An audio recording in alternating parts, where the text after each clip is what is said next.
কি রে বেলা 11টা বাজা গেল এখন তুই বৌমা ঘুমে থেকে উঠে না দেখিছে কি হয়েছে বৌমা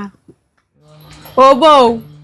বেলা 11টা বাজা গেল গা বউ না দেখি এখন তুই ঘুমাই রয়েছে বউয়ের বান ভাল লাগতেছে না তার কি কাম আছে আমি তুই যা রান্ধি গে বউ আবার উঠলে আমার রান্নার দিব না আর নয় বউ অসুস্থ শরীর নিয়ে রান্না বাড়া করবো তার কি কাম আছে আমি তুই যাই একদিন বউ অসুস্থ হয়েছে তাই কি হয়েছে বউর জায়গায় যদি আমার মেয়ে হইতো তাও তো আমার রান্না বেড়া খাওয়ার না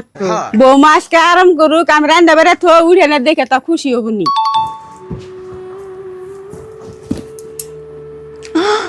সকাল করিয়া দুপুর 12টা বাজে গেল গা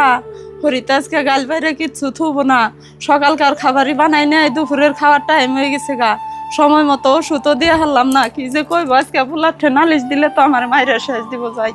তরকারিটা দেখে মনে হয় খুব স্বাদ হয়েছে বৌমা খাইয়া খুব খুশি হবো মা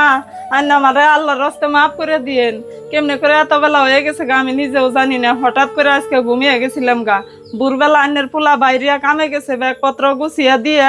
চোখ আর টাইনা ধরে রাখা হলাম না আন্নের ওষুধ পানি দেওয়ার খবর বার্তাও আমি কিছুই নিয়ে হারলাম না ওরে পাগলি মেয়ে চিন্তার কোনো কারণ নাই আমি একটা কথা কই তুমি মন দিয়ে শুনো যখন বাড়ির একটা মেয়ে ঘুমাহে বাড়ির সবাই কয় অসুস্থ তারে ডাইকো না আর বাড়ির বউ একটা যদি ঘুমাহে তখন সবাই কয় কি বাড়ির এটা অলক্ষী আর হরি হসুরে কয় বাপ মাই কিছু শিক্ষা দেয় না খালি ঘুম পাড়ায় শিখাইছি আমি মনে করি যে বাড়ির মেয়েরা যদি ঘুম পাড়া হারে তাহলে বাড়ির বউ ঘুম পাড়া হারবো না কে মারে তুমি যতদিন আমার সংসার আছো তোমার আমি মেয়ের মতো দেখে যাবো ফুলার বউ মানে যে কামান মিশিং ওটা কোনো সময় আমি মনে করি না আমি মেয়ে বলে মনে করি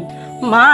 আন্নের কথা হই না আমার মুন্ডা বইরা গেছে গা আমি চাই প্রত্যেক ঘরে ঘরে জানি আন্নের মতন শাশুড়ি হয় এরকম শাশুড়ি পাওয়া খুবই ভাগ্যের ব্যাপার এরকম শাশুড়ি যার ঘরে আছে কোনো মেয়ের আর কোনো দুঃখ থাকবো না বৌমা তুমি কোনো চিন্তা করো না যতদিন আমি বাঁচা আছি তোমার কোনো দিন আমি মায়ের অভাব বুঝতে দিন না